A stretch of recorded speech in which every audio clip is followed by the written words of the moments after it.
Hi, this is Barry Traylor, and today I'd like to welcome you to Resource Deployment and Territory Coverage, the next in our 2020 Sales Transformation Briefing Series. Today we want to take a look at a few of the challenges and issues attached to territory coverage.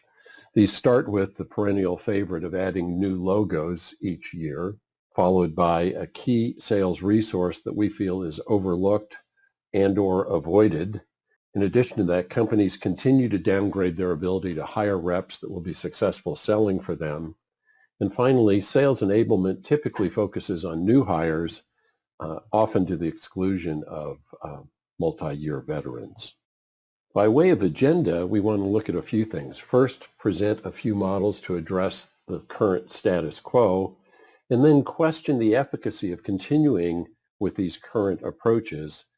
We want to open a dialogue for realigning resources with opportunities, and then ask for responses and experiences you may have had with respect to this topic. To get started, we want to look at the degree of difficulty of various sales. The easiest sale is an existing customer with an existing product, an existing rep in an existing territory. Okay, nothing new there.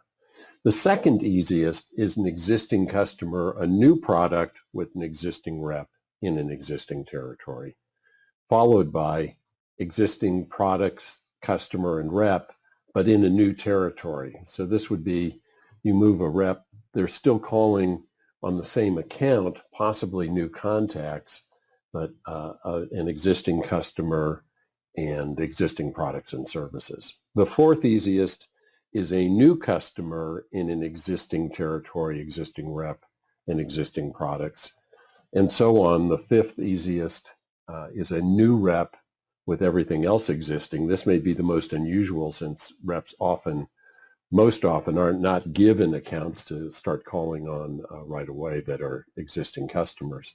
But the whole point of this is we're down to sixth place before we have two news. And of course, the hardest sale is new everything, new customer, new product, new rep, new territory, which is what a lot of new hires, newbies are facing, the toughest sale of all, which is a real uphill grind. Now, in addition to degree of difficulty of the sale, we want to look at the sales rep life curve or tenure curve, where they start off down here in the lower left as a new hire, sort of in their infancy with the company, and then as they get some experience, familiarity with the products and services, their territory and so on, they sort of hit the steep portion of the curve, what would be adolescence for an individual, and then after they've been in place for a while, we see that they, are veterans, or maybe we would say they're more mature in their assignment. What we then want to look at is rep selling time. And when they're a newbie down here in the lower left-hand corner, it's like 90% of their time is selling and 10% other. As they move up the curve, it may move to 50-50, 50% selling, 50% other. These are somewhat hypothetical, but up here in the mature portion, 35% selling, 65% other. That actually comes from our research over a decade looking at thousands of companies. The average is 35% selling time and nearly 2/3 the rest of the time going to tracking down where orders went south once they were received, or servicing accounts, or training, or meetings, or whatever. Okay, so you really see a fall off as we move up the tenure curve.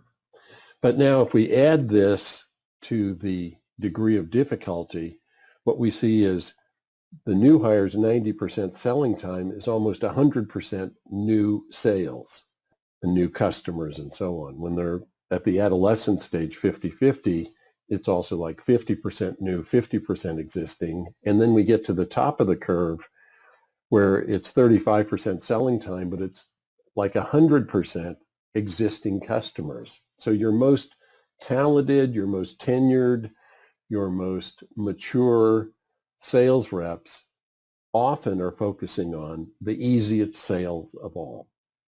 We worked with a financial services company in the in Midwest last year. And they said, oh my God, that's exactly what we have.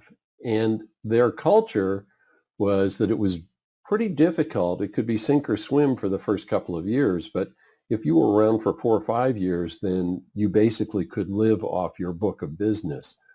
And, this is really about raising the question, does that make the most sense? The high fall off rates for new hires and the sort of, I don't want to say coasting, but the easier sales for your most experienced reps. That's a question. The combination of these things brings us to the ROI curve. And what we've done is overlay the tenure curve and the accounts they're calling on with the ROI, which is, you see, it's lower when you're investing in the new reps, but it also falls off with the more mature reps. And this graphically shows why most companies, whether they know it or not, this is why you want people with 3 to 5 years experience, because that's really the sweet spot of the ROI curve.